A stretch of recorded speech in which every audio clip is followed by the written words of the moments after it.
Just hold on just bear with me for 5 minutes because I had some internet issue. I'm just trying to reconnect, and I'm just we'll start in 3 to 4 minutes. Okay. Okay, sir. Sure, Okay, sir. sir. Thank Yes, you. sir.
Okay. Yeah. Good evening, everyone. Can you hear me?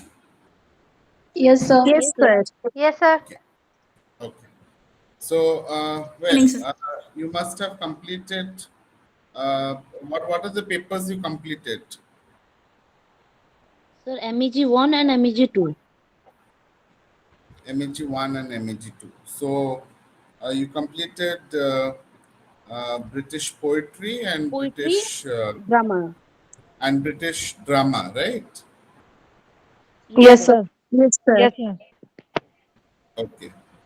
So today I will be taking your MEG-3, that is British novel. Yes, sir. Yeah. Okay. So the first novel that you have is uh,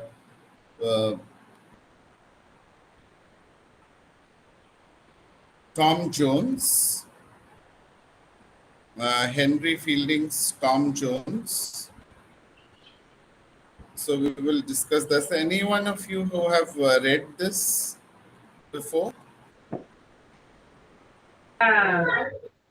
Yes, sir. No, sir. Not yet. No, sir.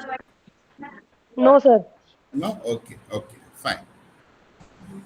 So first, let us talk about the novel as a fiction. So uh, first, anyone who can tell me what is the definition or what is a novel?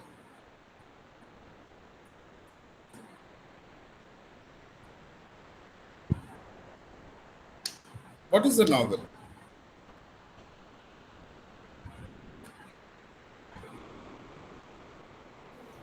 It's a prose. Sir, it's Yes. like prose content with very lengthy. Very lengthy. Okay. Can anyone? Plot. Yes, yes, Manali.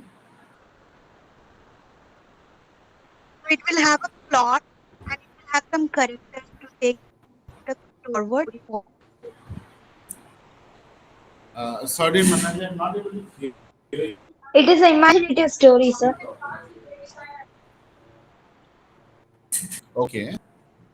Okay. Okay, so basically, you find that novel, is basically taken from the from a Latin word novella, and that is referred as a fictional piece of prose, almost which is written in a narrative style, which is presenting a realistic picture of believable characters and events. Okay, am I clear to all of you? Are you able to Yes, sir. Yes, hear sir. Yes, me? sir. Yes, Yes, sir. Yes, sir. yes, sir. Okay. Yes, sir. So basically, you find, a novel is a fictitious prose tale of considerable length with characters. And these are representing, those of the real life in plot at least of, 50,000 words. You find modern novels tend to be short, but the basic, if you find, these are the things. And uh, so novel is the novel, if we find as a fiction, you see, against as against imaginative or fictional, the novel is a realistic form, and it presents that segment of life and society which is more and less, we can talk about the approximate terms which is used, and these are being experienced by actual men and women of a particular period. So uh, you find that the concept of mirroring or reflecting an object is more significant in the case of the novel than it would be in the case of poetry or drama. So you find that novel is there no concentrated description, and that point towards the dark recesses of mind, and there's no concentrated description that point towards the dark recesses of which talks about the mysteries of soul. And at the time of writing, the novelist seems to have definitively concluded that the characters that he has, men and women, are day to day kind, working, talking, moving around, uh,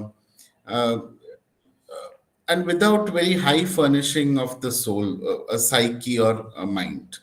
So they seldom poeticize or see themselves in the heroic mold. Are you able to hear me? Yes, sir. Yes, sir. Yes, sir. Yes, sir. Yes, sir. Very clearly. Okay. I can see there are many messages which are coming.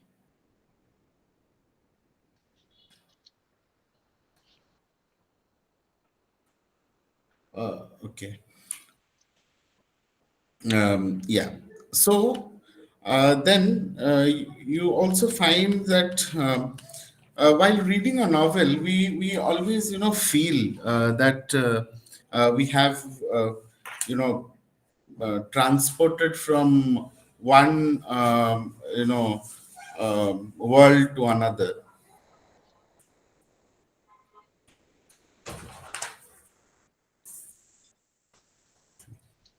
And you find that with it has its own law, it has its own rules and regulations.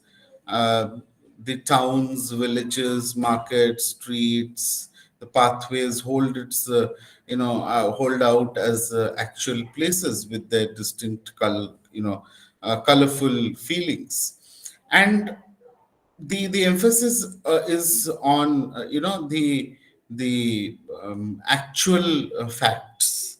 So not only are the people shown as speaking with their very own mannerism, but the ordinary information about their appearance, their condition, their opinion, and their uh, set of mind, which is imparted, by the author in his or her own voice.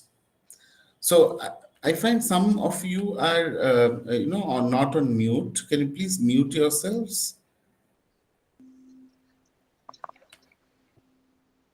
Rashmita, do you have anything to ask? No, sir.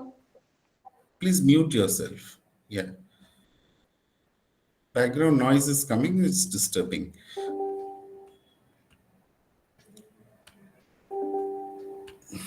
Okay. Yeah. So and you find when a writer is writing, the second aspect is the writer's practice, which implies the describing person, the novelist, and has an opinion and a point of view according to which he or she judges without the action of the different characters which he or she has selected. So you find that the judgment of the writer is biased, as all the judgments are, and then the biases obviously indicate that the writer is totally immersed in the overall fate of the characters, as well as the effect of their behavior of life and nature of the society.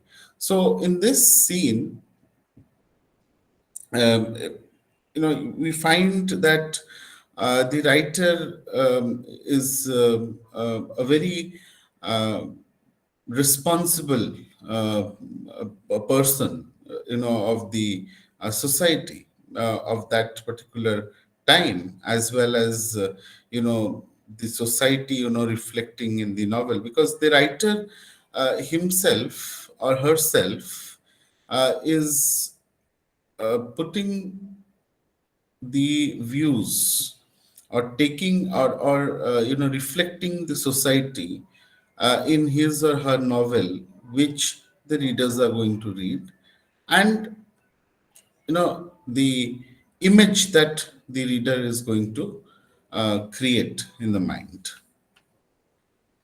Excuse me, sir. Am I? Yes, Preeti. The people are waiting to, I mean, kindly let them in.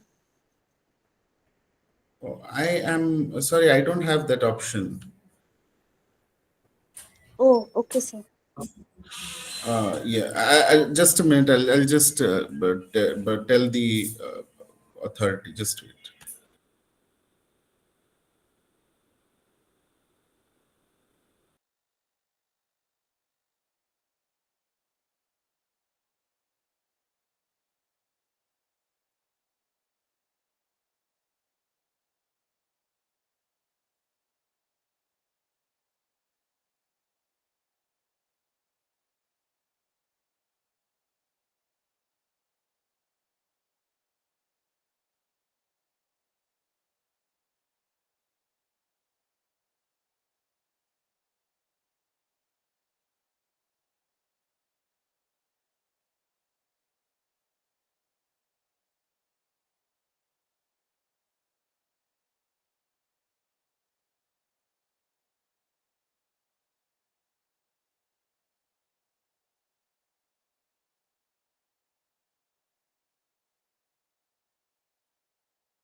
Yeah, Preeti, I have informed. Let's see.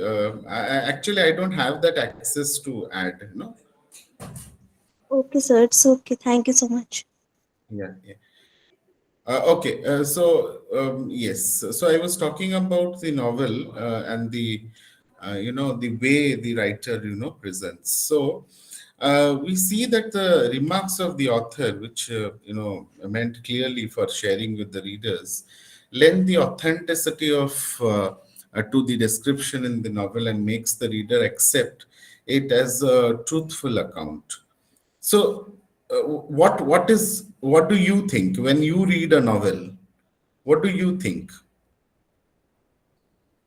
It is very important that whatever what we are discussing, it should be interactive class. So, when you read a novel, what message do you get?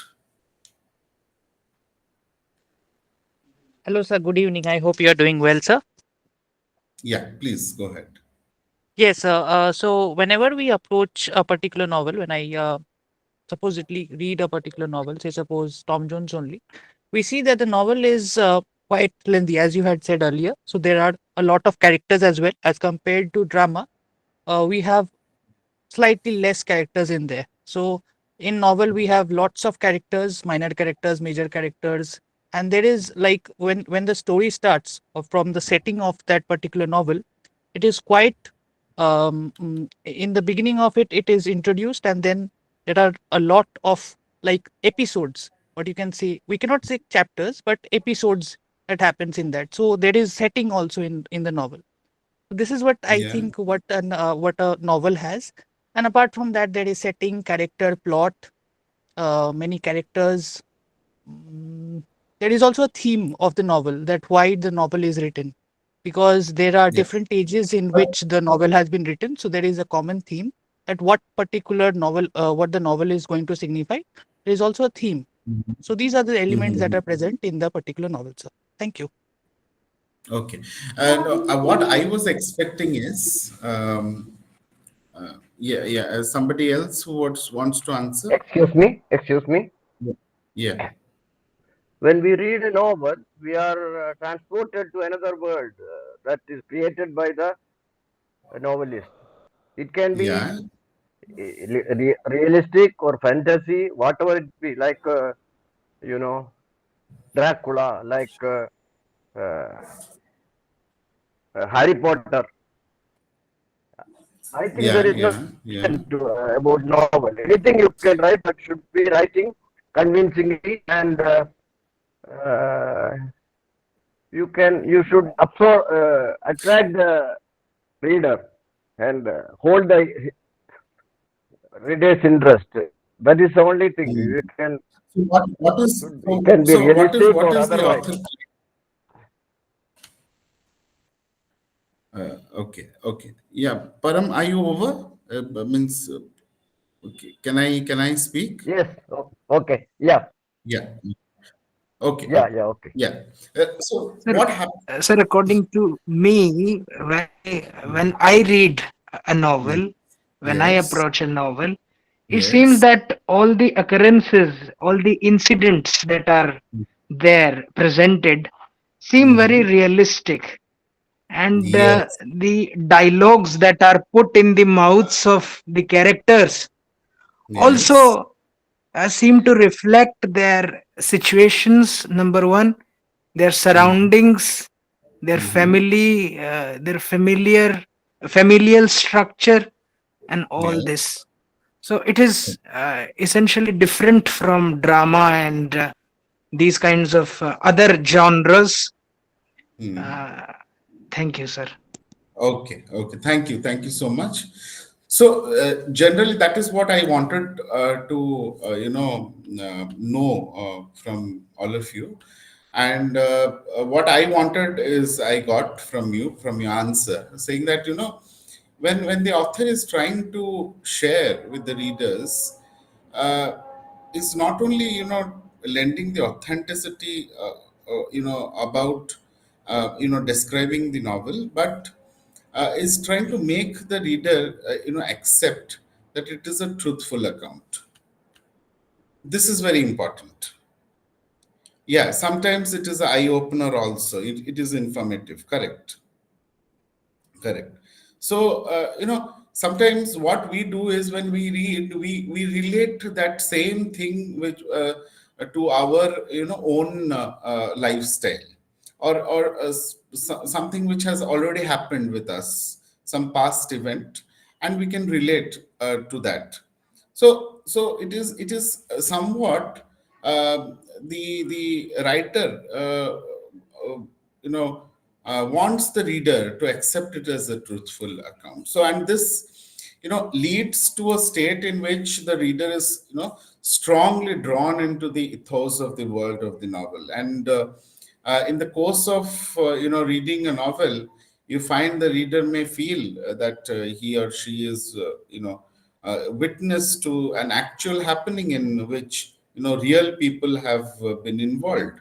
So once you get into the storyline, what happens? Like you start understanding. Like suppose if you talk about the TV soaps, and if you see the storyline, if you understand the storyline, you can predict what is going to happen next.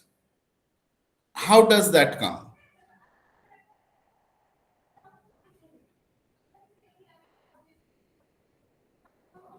Hello, am I audible?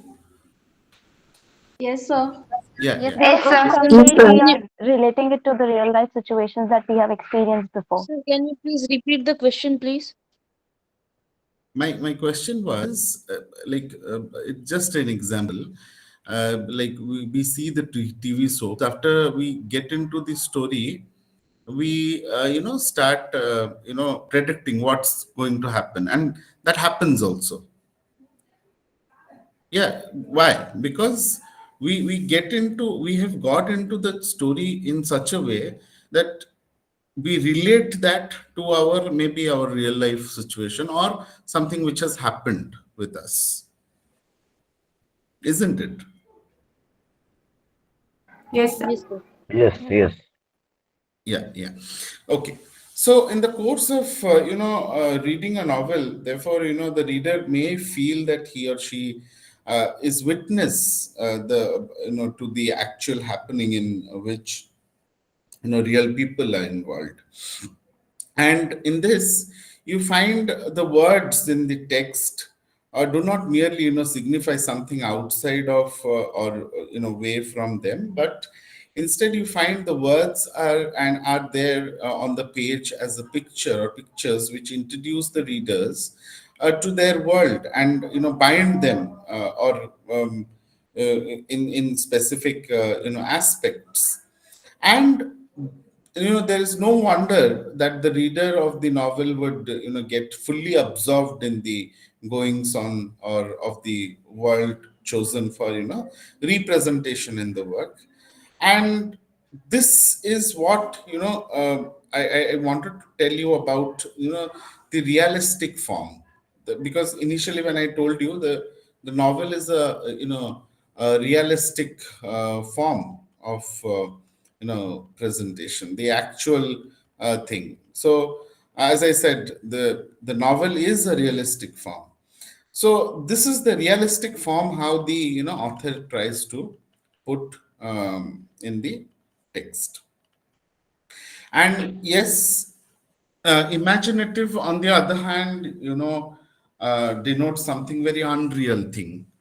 Imaginative is something which is created, creation of the mind of people, which is gifted with an, unusually inventive, and powerful imagination. And it also suggested that words in the text under the imaginative category have been taken as tool that the artists work with their help to fulfill his or her specific artistic, moral, or the spiritual purpose.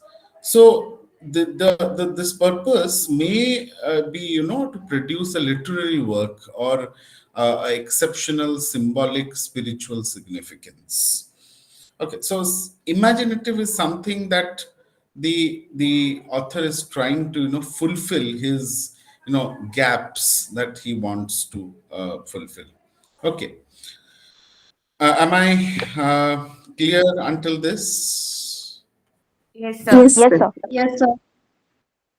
Yes, sir. Okay. Okay. Okay. So,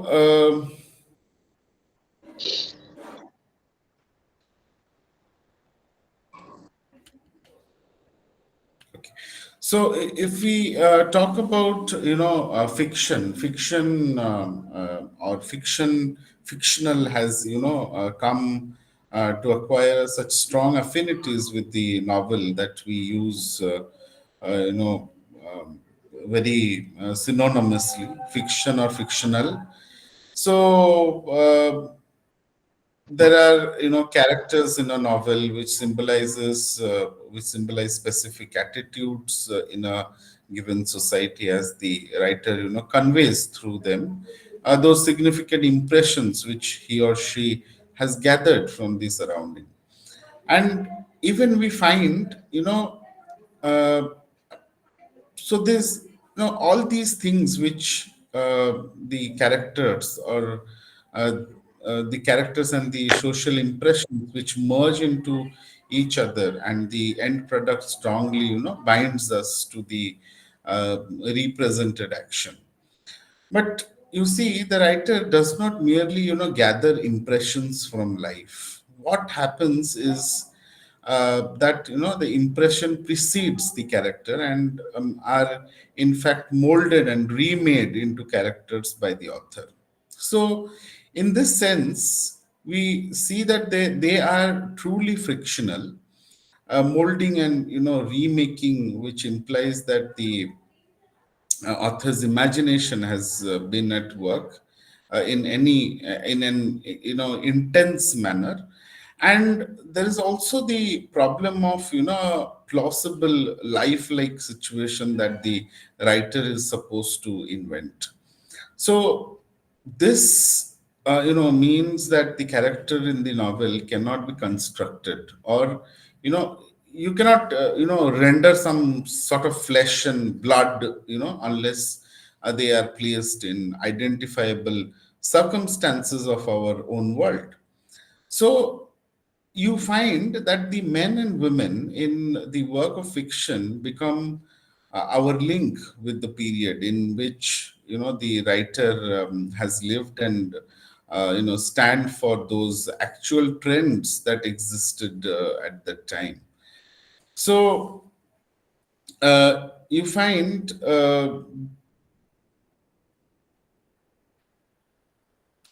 um, Tom Jones. Um, you find through Alworthy, uh, Weston Jones, and Blifil in Tom Jones, you find we gain a close familiarity with the developments in the 18th century England. So the process is very complex, but the truth is quite simple. So, in a very peculiar way, the actual circumstance, you find the society of a period which becomes a necessary component of fiction, and fiction becomes significant history. So that is how the line between the imaginative and the real gets blurred, and history in gets inevitably into the fiction.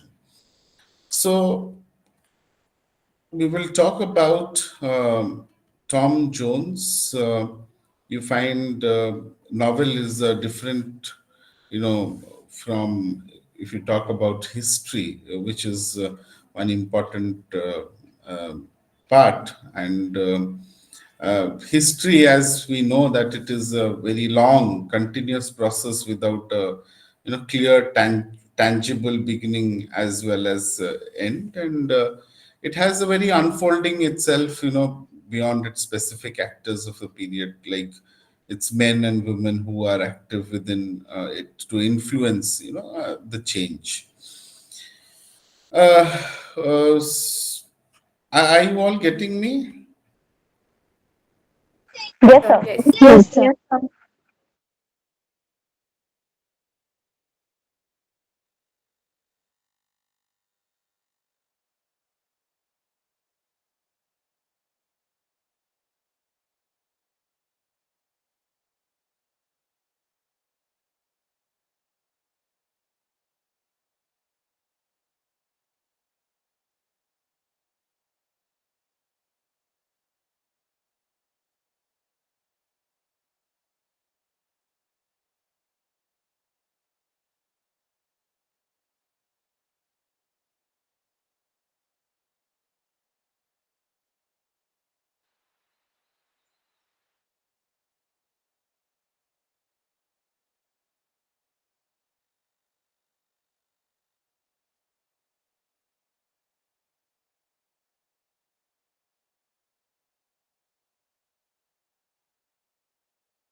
Hello. Is it just me? I can't hear sir. No, sir is No, no, visible. sir is not there. Yes, sir. Okay, okay. Thank you. Nobody can hear.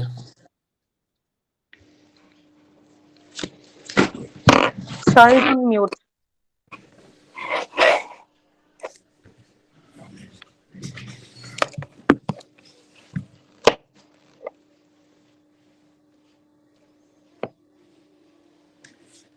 I'm sorry, can you hear me? Hello?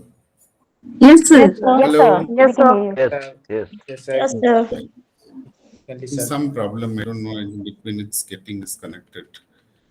Anyways, yeah.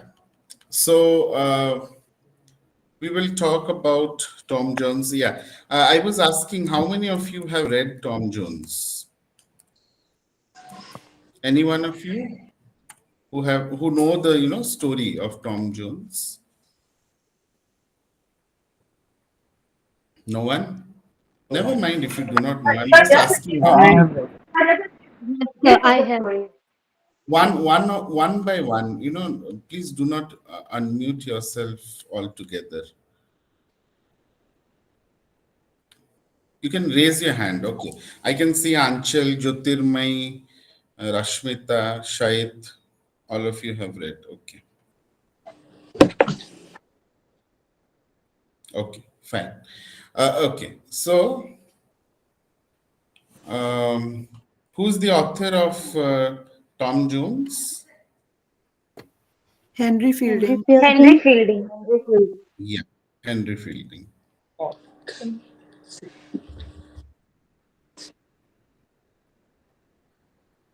One minute. I'm just opening the text. Just a minute.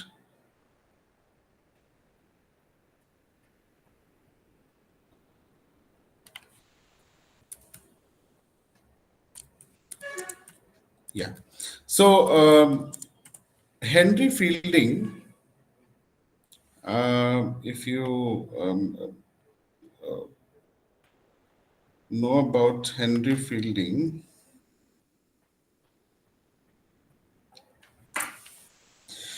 so coming to Henry Fielding was, born on April 22nd. I hope you can hear me. Yes, Yes, sir. sir. Sir. Okay. Yes, sir. Yes, Uh, sir. yeah, and he died on, October 8th, 1754 at Lisbon, and is a very, known novelist and playwright who was with Samuel Richardson, who is considered founder of the English novel, Samuel Richardson.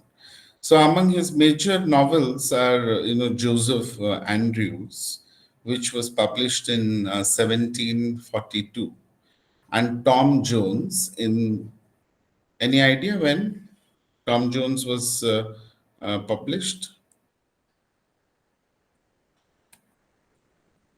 No? Okay. 1749. Okay. And he was also the founder of the Covent Garden Journal, and some of his other notable, works are the historical register for the year 1736, Pamela, all these, and many more.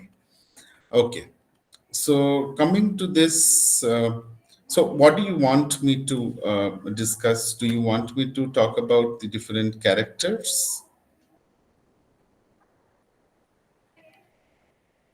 Sir, if you can give a brief summary of the novel. Okay, yeah, that I'll do. I'll do.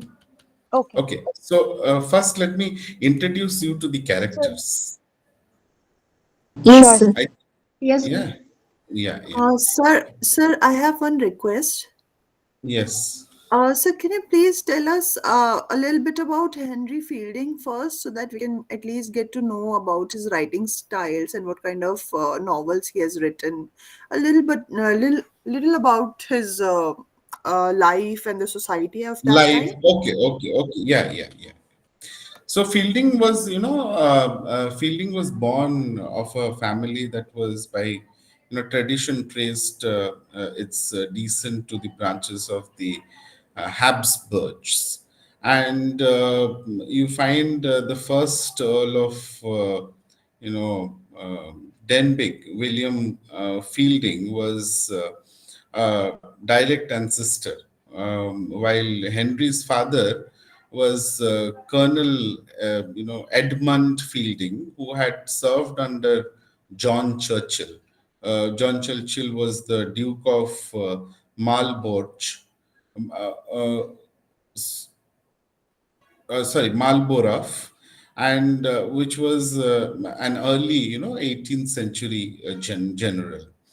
And his mother was a daughter. His mother was, a daughter of Sir Henry Gold, who was, a judge of the Queen's Bench, and from whom she inherited the property at Eastwar in Dorset, where the family moved when Fielding was 3 years old. And his mother died just before his 11th birthday, and his father, having married again, Fielding was sent to Eton College, where he laid the foundation of his love, of literature, and his considerable knowledge of the classics. And there he befriended, George, who was later to be a statesman and an important patron to him. And he left school at 17. And he was very, at that period of time, he was very handsome young guy, and he settled down to life of a young gentleman of leisure. But uh, 4 years later, after an abortive, thing in, a production of a play which happened at the Drury Lane Theatre in London, he resumed his classical, studies at the University of Leiden at Holland. And after 18 months, he returned home because his father was no longer able to pay him any allowances.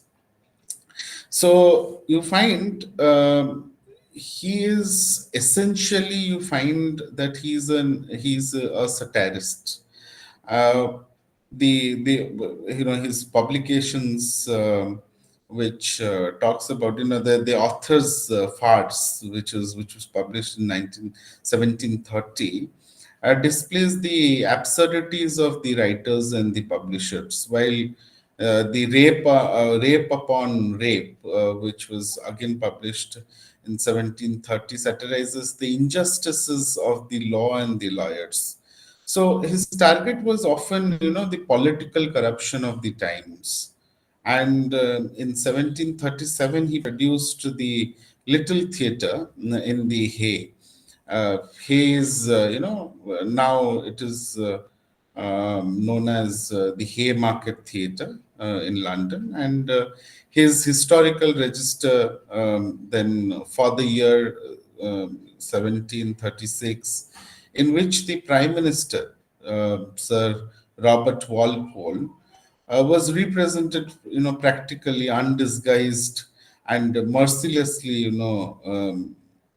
ridiculed. So it was not the first time Walpole had, suffered from Fielding's pen, and his, answer was to push through the Parliament the licensing act, by which all the new plays had to be approved and licensed by the Lord Chamberlain before production.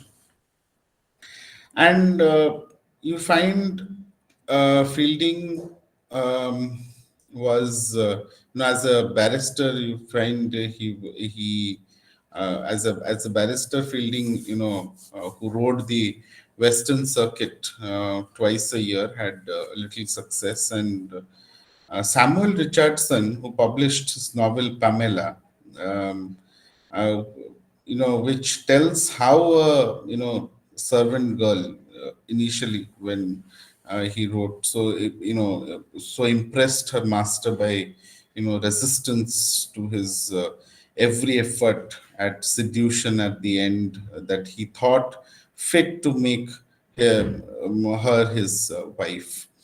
And then you find Fielding's, Joseph Andrews was also published, which was anonymously published by, published anonymously in the year 1742. And Pamela's, virtuous, you find the text was the novel, develops a piece of sustained irony and social criticism, and its center, you find at its center, and you find the genre that he was writing. So Joseph Andrews was written in a very propitious circumstances.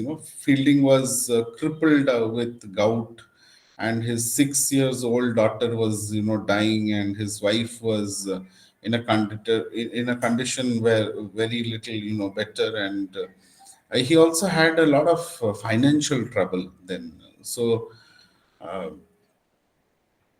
from which, he could temporarily rescued by the generosity of one of his friend and philanthropist, that is Ralph Allen, okay, who appears in Tom Jones as Mr. Alworthy.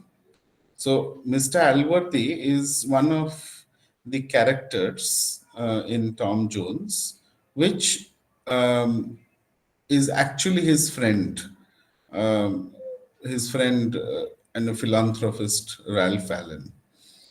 And then he published in 1743, um, he published 3 volumes of miscellaneous work, old and new, of which by far, the most important was the life of Mr. Jonathan Wild the Great. And then in 1745 came the Jacobite rebellion, which led Fielding, to write the pamphlet called, a serious address to the people of Great Britain, in which the certain consequences of the present rebellion are fully demonstrated. And he, never necessarily to be pursued by the every, lover of his country at this juncture. So the upholder of the Church of England, he warned, of the implications of the rising led by the Roman Catholics. And Fielding, then was now, trusted supporter of the government during that period of time, because its propaganda value was, deemed so great that the government, purchased, the book, which was intended towards the government. And and you find also, the free distribution among the inns and the alley houses of the kingdom. And then you find Fielding was now a very trusted supporter of the government, and his reward came in 1748 when he was appointed as the Justice of Peace, or you can say the magistrate. Okay, for Westminster and Middlesex, with his own, courthouse, which was also his residence in Bow Street in central London, and the last years of Henry Fielding, you find the history of Tom Jones folding was published in 28th February 1749, with its great comic gusto valley of the characters and contrasted scenes of high and low life in London and the provinces. Also, it has always constituted the most popular of his work. So, like its predecessor, Joseph Andrews, is constructed among a romance plot. The hero, whose true identity, remains unknown until the denouncement. And then, there was also, his, you find his health was deteriorating, and because he was suffering from that gout, and his gout was so bad that his legs, was bandaged, and he often had to use clutches or wheelchair. So it was so bad, and in some period of time, also he was also suffering from, asthma, also. So you find Sir Walter Scott called Henry Fielding the father of the English novel. And the phrase, still indicates Fielding place in the history of literature. Though not actually, the first English novelist, he was the first to approach the genre with a fully worked out theory of the novel. And in Joseph Andrews, Tom Jones, and Amelia, which is a very modern critic, has called comic epic, or the epic comedy. Uh, Otherwise, or the domestic epic. So, which he has, established the tradition of a realism, which is presented in the panoramic surveys of contemporary society that has dominated the English fiction under the, until the end of the 19th century. So this is all about, Henry Fielding. I hope I'm clear. Yes, sir. Yes, sir. Yes, Yes, sir. sir. Yes, sir. Yeah. Could I answer? Somebody asked me to introduce the author. Who was it? Himani, I I think. did, sir. Okay, Himani. Okay. Okay. Did you get me? Yes, sir. Yes, sir. I heard you Okay. properly. You Okay. were Okay. audible. Okay. Yeah. So when you are writing your answer, what is the approach in writing your answer? When you write your answers, I'm sure you must have, submitted your assignments. So how have you written your answers? So, When you write a question, when you approach uh, answer, yeah. so I often start. Yes, please. I answer. I mean, it's a very direct answer. Like when the question is asked about a certain topic, I address that issue, and along with that historical context, of course, I mention. in between. I just amalgate the answer with the author's information. It's not like I never start with the author's information and end with a like I try to do it as required. Like it can come anywhere. I mean, all the information can contribute like in a very No, so do you, concise no, no, manner. no. Why I'm sorry to stop you in between, but I think you when you are writing about a text, you always it is it is good to introduce the author initially, and write a little bit about the text, what it is about, and then you go to the question, what the question is asking, because it Okay, is sir. very important, yeah, it is very important that the author should be introduced when you are approaching your answers. Okay, sir. Thank you I so hope much. I'm right. Yeah, yeah, yeah, yeah. Okay, so I do not know what your other counselors must have instructed you. I'm sure the other counselors must have also told you that you how you approach a critical writing.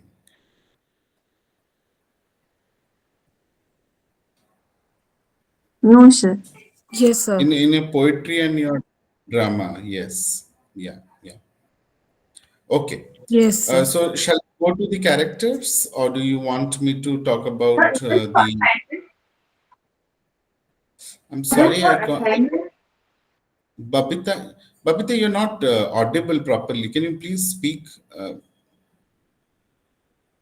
sir, even for the assignment, do we need to write 2, 3 lines about the author for assignments also? No, And no, it's then, not just for the assign. No, no, no, no, it's not. I'm not talking just for the assignments.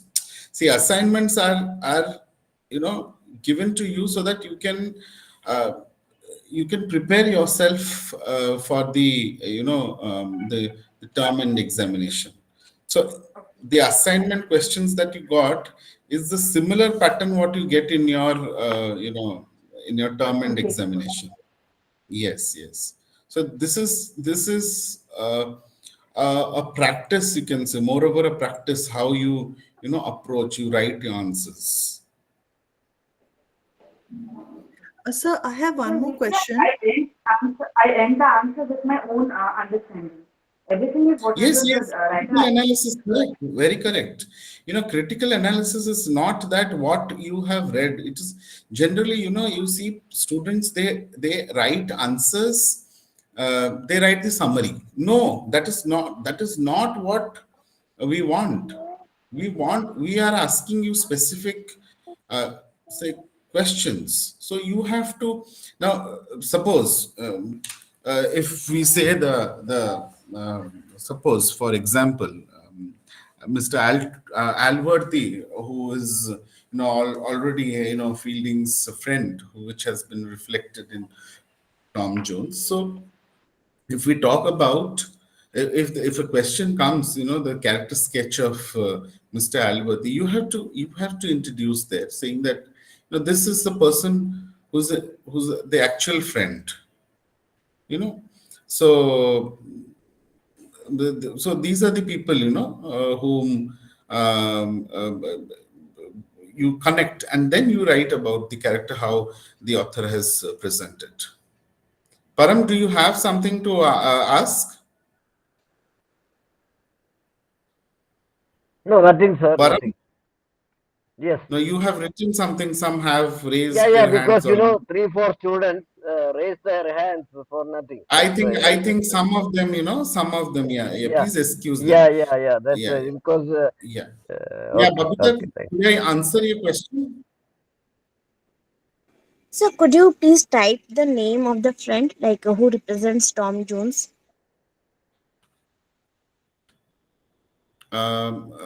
Okay. Do you have a group or something like that? Yes, sir, Yes, we sir, we do. do. Yeah. Um,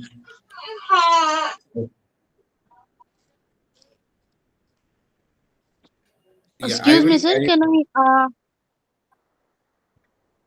I will. I will. I will. I will. I will. type the name in the chat box. Just give me 1 minute. I'm just typing it.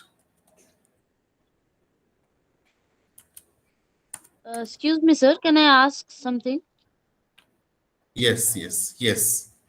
Sir, Yes, Sukan. actually, I was yes, sir. Sir, actually, I was telling the classes you have got. Sir, actually, the we know that it is not possible to complete everything in Yeah, means every yeah, novel clearly everything. So, sir, if you don't yeah. mind, if you have any kind of in our last MEG-1, the Mm-hmm. one teacher was there. She usually give us the some PDFs he has made for us. If you could Oh, means if you have something, so it will be yeah. easier for us to understand and to actually we listen and we also note it down. But the thing is that your which thing you will provide, we can keep it and we can see it Okay, for whenever we you want. want some handouts. Yes, sir. Some. Okay. Yeah, yeah. Yes, sir. No, Yes, okay. sir. So if I have some handouts, I can give it to you. Provided what I'll do is I will we will I will add you to. I'll send you maybe in the next class. I'll send you a link where we can create a WhatsApp group and we can discuss there. You can ask your doubts also, whatever you have. Okay. Excuse me, sir. Excuse me, sir. We have a group. If you want, I will add you there. I think, Means we can add you there. yeah, I think, there will be people who will not be having MEG-3 and unnecessary, they will also get confused. So only those who are interested for MEG-3, they can just join this group because I'm not taking the Sir, other papers. so, so we have a group for MEGOL, MEGOL, and it is specifically for online learning, and we did not get any option to choose. So, irrespective of all the courses, like this was our compulsory course, so everybody has it already. One, two, three, Yes, and sir. five. Everybody Okay. has it. We never made any choices for that. Okay, okay, okay. So then what I'll do is I'll give you my number. You can add me in that. Yes, sir. Okay. Okay. So can we that we can do it at the end. So can we just go ahead with the text? Excuse me, sir. So Yes, you sir. told sir, you told We can. about that you tell the characters first, then you will brief summary you will give that. Yeah, I'm telling. So let us go to the characters. So the characters first is Tom Jones. So if you find, Tom Jones is, Fielding's imperfect and the mortal hero in which is the character through whom Fielding gives the voice of his philosophy of virtue. So in contrast to the moral philosophizing of many of Fielding's contemporaries, Fielding does not suggest that Tom's affairs with Molly Seagrim, Mrs. Waters, and Lady Bellastone should reflect badly on his character. So all these are, the characters. So and rather keeping with the romantic genre, so Fielding, seems to admire Tom's adherence to the principles of gallantry, where which requires a man's return, the interest of a woman. So and interestingly, you see all of Tom's love affairs, including his relationship with Sophia, his who is his true love, are initiated by a woman in question, which is Fielding's way of excusing Tom from the charge of lustful uh, depravity. So you find that Tom's lovers include a unfeminine wench and two middle-aged women, which suggests that his motives are various. You do not know, you don't understand what sort of motive he's having. Uh, Someone who is a very unfeminine wench and someone two middle-aged women. So Tom also, treats women with the utmost respect, pretending to be the seducer, and they are seducing him, and you find Tom refuses to abandon Molly for Sophia and is, plagued by his obligations to Lady Bellaston. And then you have the next important character is Sophia Weston. Sophia Weston is, is a very allegoric, figure who's meant to represent the feminine ideal of, and that therefore, kept as, anonymous as possible. So the narrator, does not, provide concrete details of Sophia's appearance and character, where he introduces her at the beginning of the novel, and by the end of the novel, we do not, know much about her. So Sophia's decision, you find to run away from her violent father, Squire Weston, signals her courage and bravery. So you find that this character is a reflection of courage and bravery, which is the narrator says becoming, in a woman. She actually does a very little in the novel, and as a woman, or an obedient daughter, Sophia must allow herself to be acted upon, and even though she falls in love with Tom Jones before he falls in love with her, and she cannot in all, decency, says anything. So similarly, you find Sophia puts up a little resistance to her father's violence towards her. So the male, Sophia becomes the spokeswoman, for male chastity at the end of the novel. And, ironically, though her lecture, to Jones, she provides the final obstacle to their marriage, and thus, fulfillment of the comic plot. So, and then we have Alworthy. Alworthy is Alworthy is, as this name which you find, all worthy, is all, also an allegoric figure of this sort. So his character does not undergo any, sort of dramatic changes, and thus, possesses the consistency and, stability found in stock characters in the theatrical comedy. And Alworthy, as Fielding's, moral yardstick, and as novels, ultimate dispenser of justice and mercy. So almost, takes on the role of God, although he is still, mortal enough to make incorrect judgments. But Alworthy's, blindness to the evil designs of his nephew Blifil, and to, Thackham's, insidiousness, which leads him to make, mistakes which propel the plot of the novel forward. So you can see, for example, it is, Alworthy who banishes Tom Jones from his, county. And then we have Blifil. Blifil is, the antagonist of Tom Jones, and is a foil to his uncle Alworthy. Allworthy. And in contrast to Allworthy, whose altruism is almost, excessive, Blifil not only acts, vilely, but coats his evil with, sugary hypocrisy.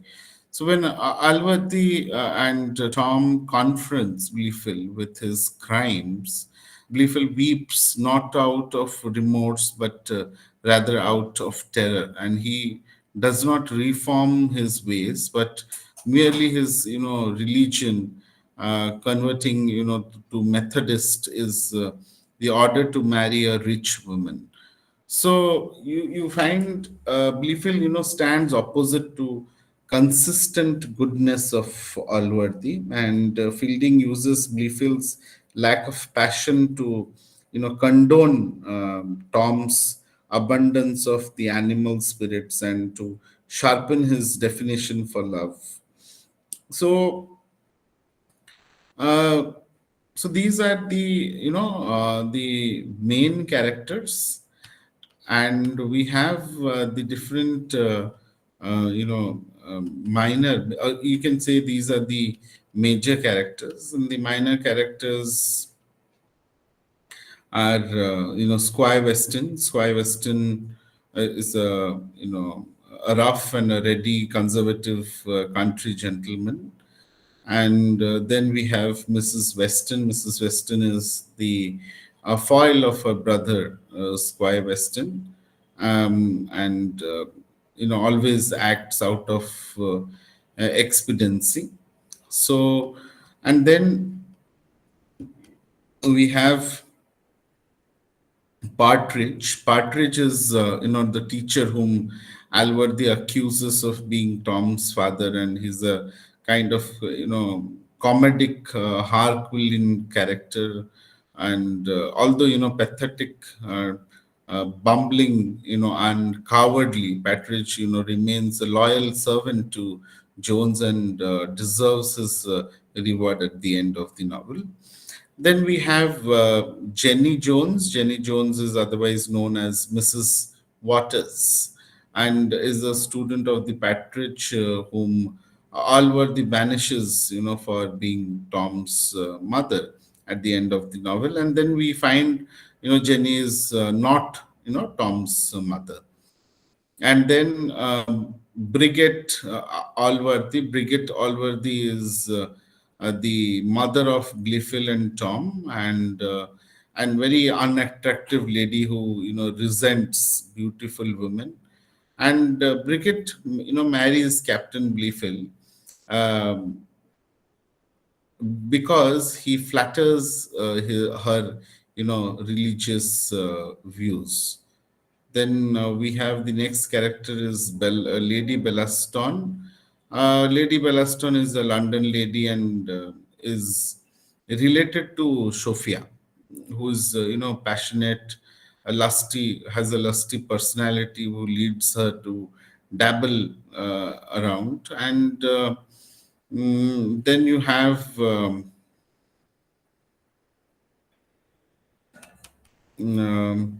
Harriet Fitzpatrick. Fitzpatrick is, Sophia's cousin and the wife of Mr. Fitzpatrick. She's a very, charming lady, very pretty lady, and she nevertheless, finds selfish and contrives against Sophia in order to improve her relationship with Squire Weston and Mrs. Weston. Then we find Mr. Fitzpatrick. Mr. Fitzpatrick is a rash, Irish man whom Harriet Fitzpatrick casts in the, light of an ogre chasing, her across the countryside. And Fitzpatrick becomes, admirable. However, you find when he admits to initiating the duel with Tom at the end of the novel. Then we have Mr. Dowling, is a very shrewd, shifty lawyer who becomes a friend of Blifil. Mrs. Miller is a faithful friend to Tom and most caring and concerned of mothers to Nancy and Betty. Then we have Nightingale, although very popish city gentleman, possesses the laudable traits of the loyalty and passion. Although not always in affair of love. Then we have Lord, Fellamar is a suitor of Sophia who, though he has a, conscience, easily, allows himself to be manipulated by Lady Wellaston. Then we have Square. Square is a philosopher who lives with Alworthy, and he justifies his questionable behavior, by countering his philosophical notions. Then we have Thaukum. Thawakam is a vicious tutor of Blifil and Tom, who constantly, beats Tom and praises Blifil. So, and he also, claims the value of religion above all else, and seeks only his own God. And then we have Molly Seagrim. Molly Seagrim is rugged, unfeminine daughter of Black George, who seduces Tom. Then Black George is the servant who is favored by Tom. And Nancy Miller. Nancy Miller is the daughter of Mrs. Miller, who becomes Nightingale's wife. And narrator is, yeah, the ironic, intrusive narrator can be assumed to be Fielding himself, because since, he reflects his processes of creating Tom Jones. Am I clear? Yes, sir. Yes, sir. Okay. So if we talk about, so there are mm, uh, okay. So coming, to Tom Jones by Henry Fielding, the distinguished, countrymen, the gentleman,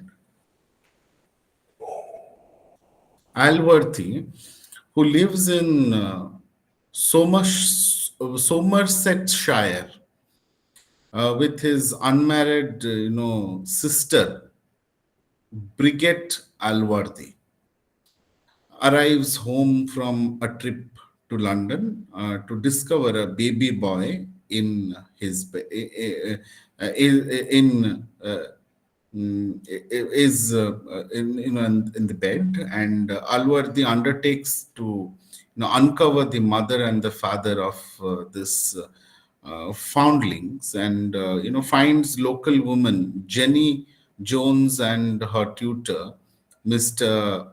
Patridge guilty. So Alworthy, sends Jenny away from the county, and the poverty-stricken, Patridge leaves of his own accord, and in spite of the criticism of the parish, Alworthy, decides to bring up the boy, and soon after, Brigade marries Captain Blifil, a visitor at Alworthy's estate, and gives birth to a son of her own named Blifil. Captain Blifil, regards Tom Jones with jealousy, since he wishes his son to inherit all the Alworthy's possessions. And while mediating on money matters, Captain Blifil falls dead of an apoplexy. And then what happens? The narrator, you find, skips, forward 12 years. And Blifil and Tom Jones have been, brought up together, but receive vastly different treatment from the other member of the household. So you find Alworthy is the only person who shows consistent affection for Tom, and the philosopher Squire and the Reverend Thawakam, the boys tutor, despise Tom and adore Blifil, since Tom is wild and Blifil is pious. So Tom, frequently steals apples and ducks to support the family of Black George, and and Black George is one of Alworthy's servants. So Tom tells all of his secrets to Blifil, who then relates these to the tutor or Allworthy, and thereby, getting Tom into trouble.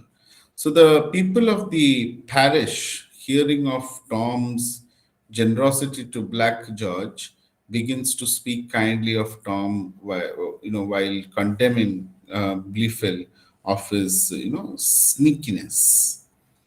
And then what happens is Tom, spends much time with Squire Weston, Allworthy's, neighbor, since the squire is impressed by Tom's sportsmanship. Because Tom has been, for what?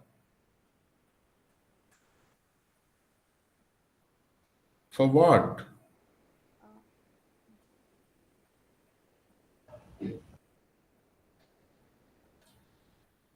Hello? Sir, what are the questions, sir? Exactly, we can't understand. My question is, Tom spends time with Squire Weston, who's Allworthy's neighbor. And Squire is very impressed of Tom's sportsmanship.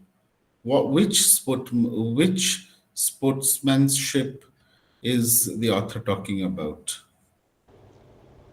Sir, haunting, I think. Hunting what? So he was hunting partridge. I mean, the birds Wild in animals. Western.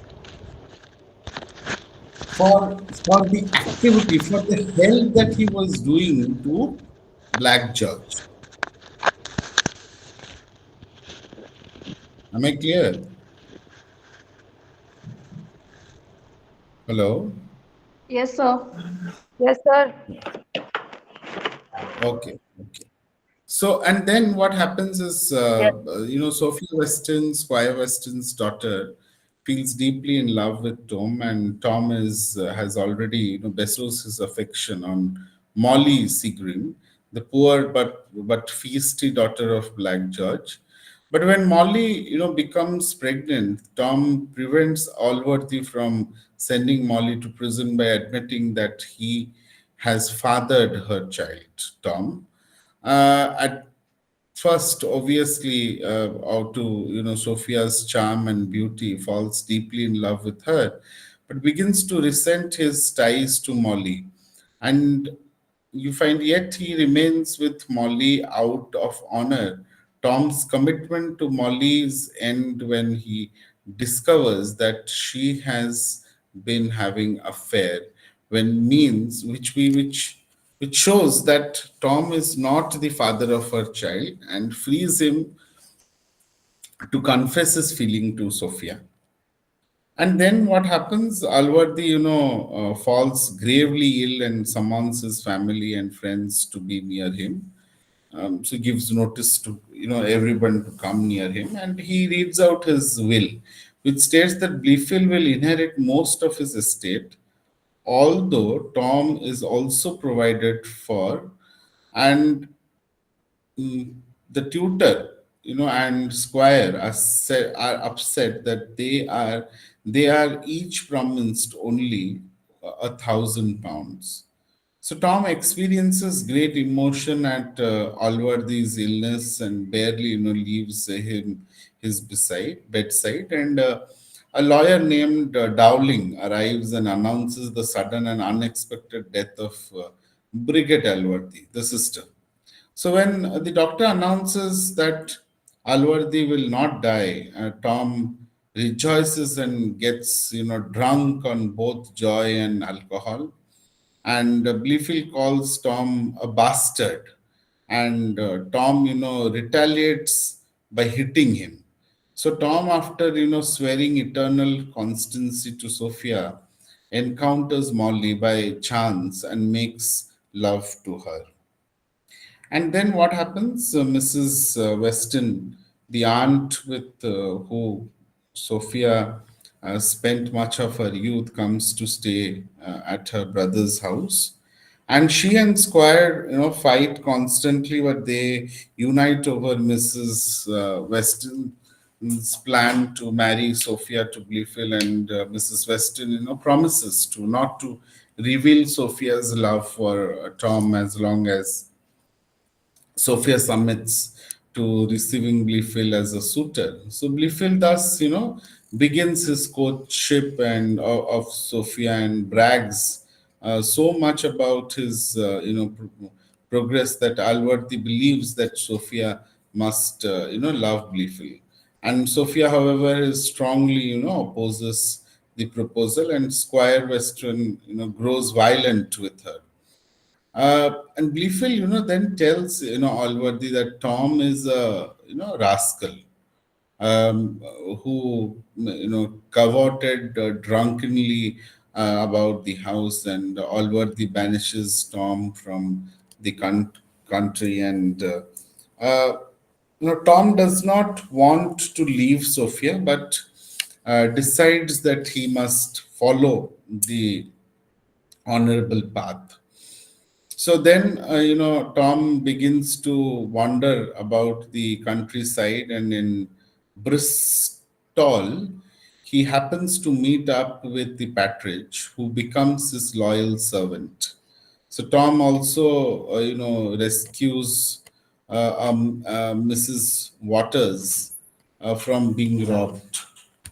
Um, and then they begin, an affair at the local inn, and Sophia, who has run away from Squire Weston, estate to avoid marrying, Blifil. So stops at his at this inn and discovers that Tom is having an affair with Mrs. Waters, and she leaves her muff in Tom's bed, so that he knows that she has been there. So then Tom finds the muff, and he frantically sets out in pursuit of Sophia, and the Irish man, Partridge, Fitzpatrick, arrives at the inn searching for his wife, and Weston, arrives searching for Sophia. And then you find, uh, just give me 1 minute. Just excuse me for a minute.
Yeah. So, and then what happens in, you find on the way to London, Sophia, rides with her cousin Harriet, who is also Fitzpatrick's, wife.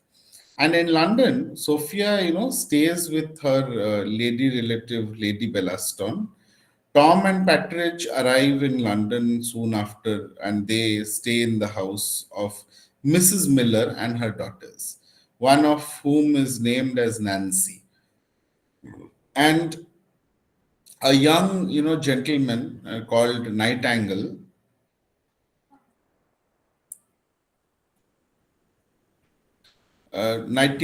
sorry, it's Nightingale, is also, inhabits the house, and Tom, soon realizes that he and Nancy are in love. Okay, you see again, Tom, falling love, making love with so many people, now again realizes that Tom is in love with Nancy. So Nancy, falls pregnant, and Tom convinces,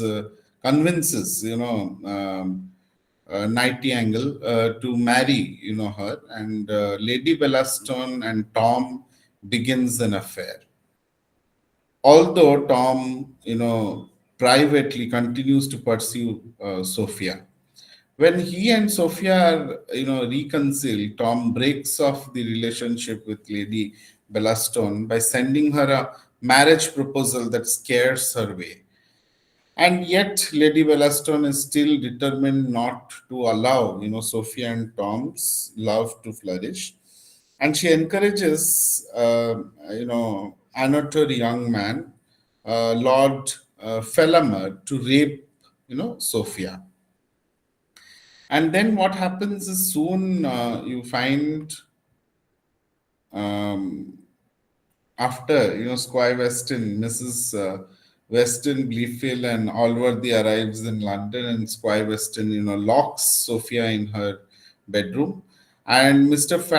Fitzpatrick thinks Tom is his wife's lover, and begins a duel with Tom.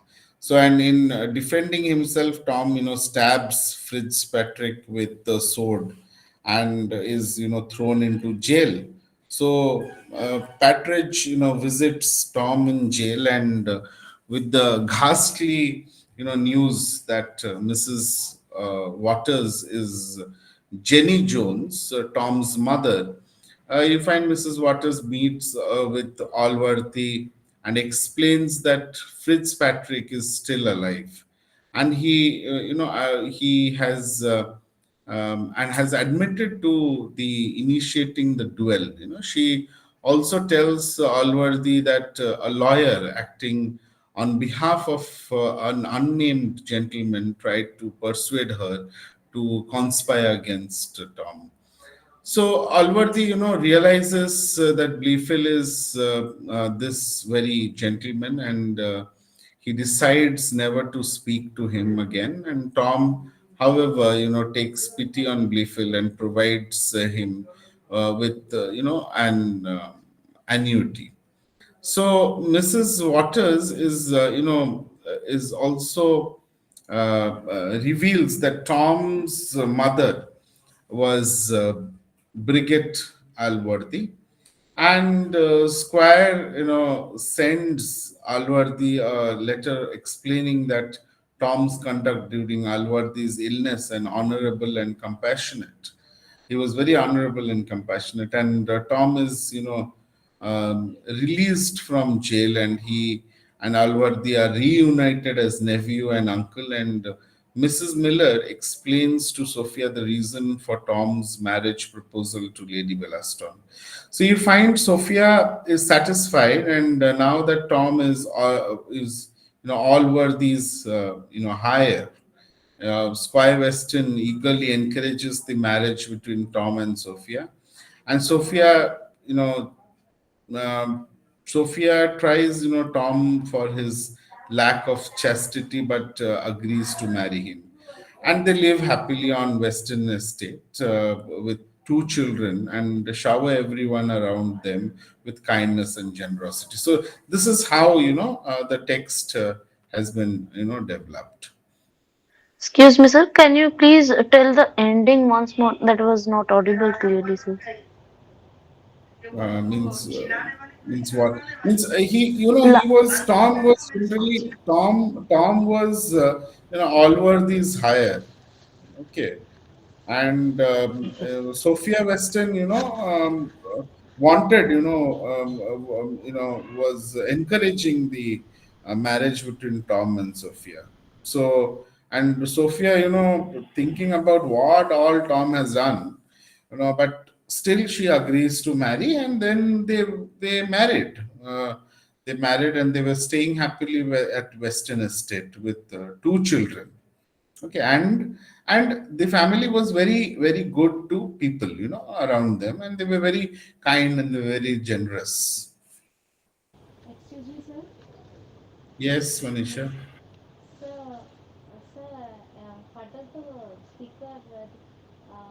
want to communicate to the readers through this novel, sir?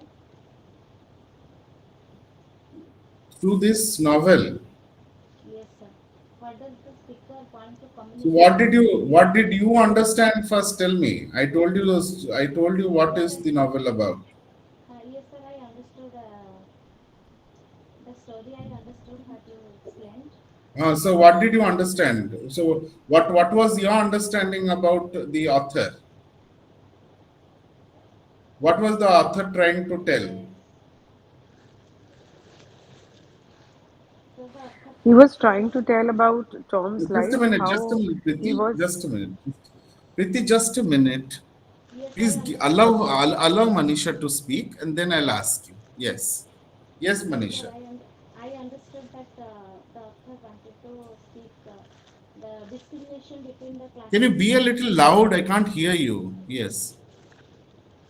the class discrimination, the higher classes and the lower classes. As when Tom Jones he doesn't have any money, then the square was done. He was a wealthy person, and he didn't want to marry his daughter with Tom Jones. And Mm-hmm. at last when he got to know that Tom Jones is he has a lot of money from Square Hostel. Sorry, Because Square Alworthy. he has got the money from Mm-hmm. he has become the higher of Uncle. all worthy. That is Huh. why. Yes, sir. Sir, I understood all of this. Any other message, sir? Okay. So, do you think what Manisha is saying is how relevant it is to the text? Yes, Priti. Priti Hora. Yes, sir. Sorry, sir. I couldn't hear her clearly. But Uh, according to me, she was telling that because of the she was trying to say that the class distinction yes, that it is the class distinction also, but at the same time, it is the story is actually revolving around Tom as to firstly, he was initially in the beginning of the book, he is found in Allworthy's room, and from then to how his life proceeds, how he has these. He's with Molly, then he falls for Sophia, and how things Bliffle, he has this fight with Bliffle. So everywhere Tom is involved throughout the novel. So all the characters yeah somehow revolve around him, and how they are actually telling about his nature. He's the kind of a person who's soft at heart because he's helping Black George. Then the kind of good deeds he has in mind. At the same time, he's the one who has, he's with Molly at one time, and then he falls for Sophia again. So he has his own positives and negatives. So he's maybe a gray character in a way, and how he proceeds, and then finally how he ends up with Sophia. And as you said, he has two children. So I think it's all it's about the growth of Tom. And as far as I have read about this book, they say it's a buildings roman, which is the growth of the main character from from one point to another. So how that yeah whole yeah graph of Tom yeah Jones actually. yeah Yes, sir. Another thing I got, sir, about Tom Jones, that he was not a greedy yes person. He was not so greedy. He has a mm. lot of love towards his uncle, Square Alvadi. But Yeah in that you other can hand, reflect there, huh, that you can reflect when when you find that when he was Alwardi was ill, and yes, you see he could have inherited all the property, could have done something, and hmm, but he was more concerned about the uncle's health. When the yes, doctor sir, said nothing will happen, he was very happy, he was rejoicing. But you find Bliffel fought with him. There yes, was a sir, fight between them. So somewhere you find that Tom's probably he was a flirt. He was flirting with people, but he wasn't a bad person. yes, sir, So he had a golden heart also because, and A guy he's with the also flaws. has a helping hand also. He was helping Black Church, and even Yes, there's one yes, responsible side of him that is reflected when he helps Molly when he thinks he was misled that you know she was begetting his child, which was not true because she was involved with many men at the same time. That's a different thing. But he took the responsibility. Correct. He discarded his own love for um, the his lady love, Sophia. and he went Sophia, and he Mm. went for Molly. So that shows his responsible side also. Though he was slightly wayward as a person, but there is his responsible side also over here. We see Yeah, that's yeah, something yeah. positive. Correct. Thank you.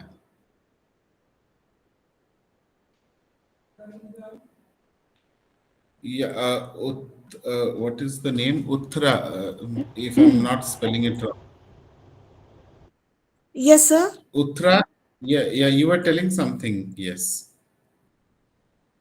No, I was about to say what she said, sir. That the guy is more of he's a good Okay. person with the normal like any other person with some flaws. He's not a perfect hero like Yes. as some novel portrays or fantasy. He's like a normal guy, like a regular guy you meet with a flawed character. And it is more like Yes. Tom Yes. Jones. I feel it's more like a journey of Tom Jones. It's more like his Ye- from right in his perspective the novel but moves. you So it find, feels like as if I'm yeah, reading his entire but like, sir. correct. Yeah, but you find, at the end, as it is said, Sophia also understood that he was a good person, by heart, and that is why she agreed, to marry, and after getting married, after having two children, it was not reflected anywhere that Tom Jones had that sort of behavior again, that flirt character, and he was, and both of them, Sophia Yeah, and that Tom Jones, both were very, very, yeah, very, we could throughout the generous. series we could actually throughout the series we could also see that his characters has been gradually improving, like you can see even with his flaws he's becoming mature as the time goes, with experience we can see with this journey he's becoming a matured guy in the end.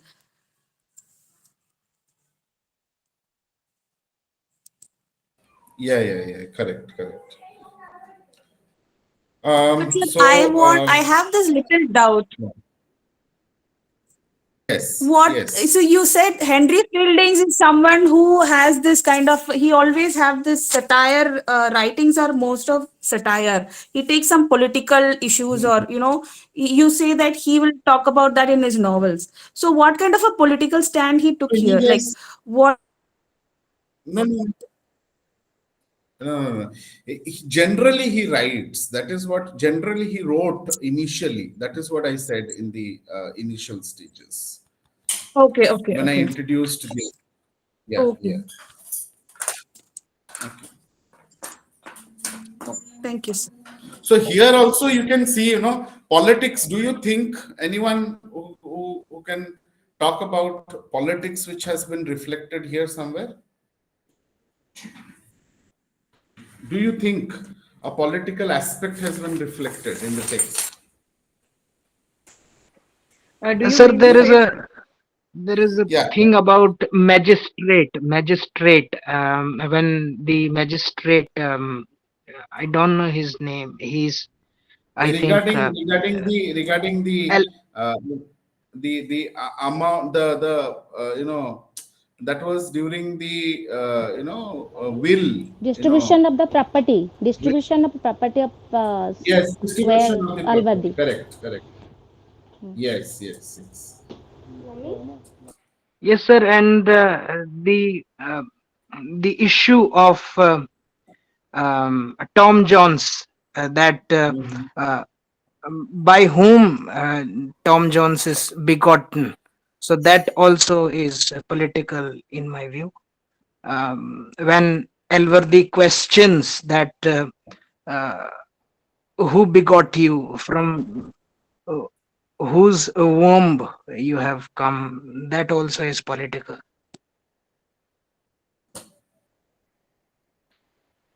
Um, okay, okay. That you can interpret in when you are writing your answer. Yes.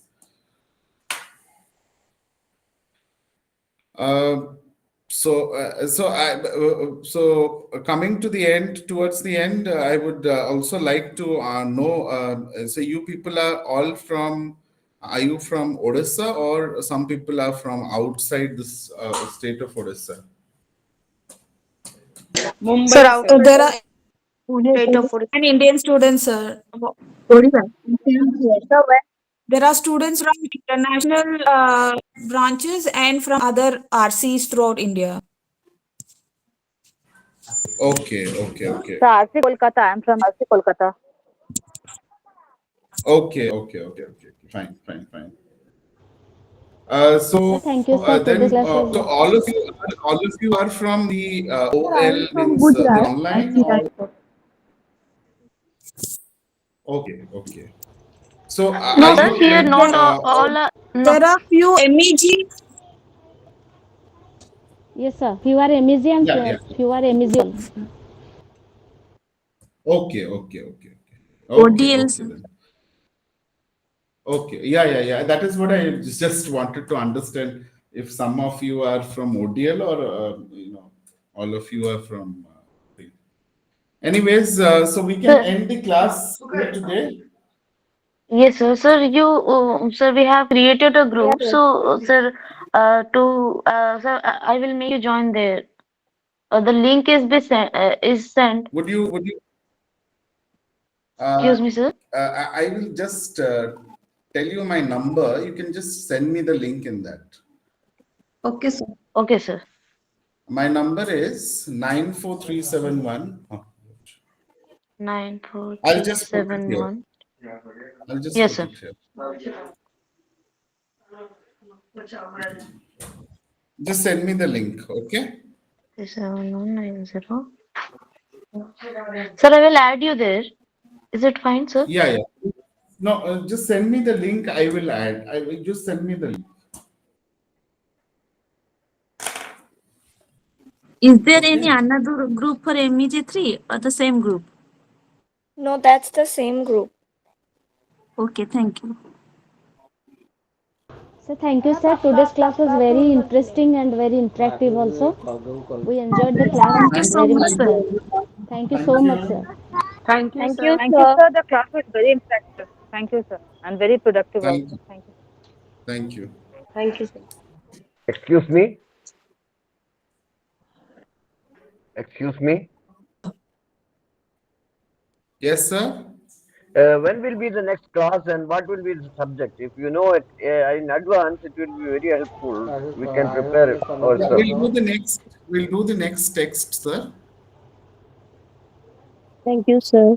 So which one, sir? Sir, is it Pride and Prejudice? Pride and Prejudice? Yes, Yeah. yes, yes. Second Okay. Yes, one. sir. Second one. Okay. Okay, Thank thank Thank you, you. you. sir. Thank you Yeah. so much, sir. Thank you so Good much. night, everyone. Thank Good you. night, sir. Thank Thank you Good so night, much, sir. sir. you. Thank you, Sir. sir. Thank Thank you. you, sir. Thank you, sir.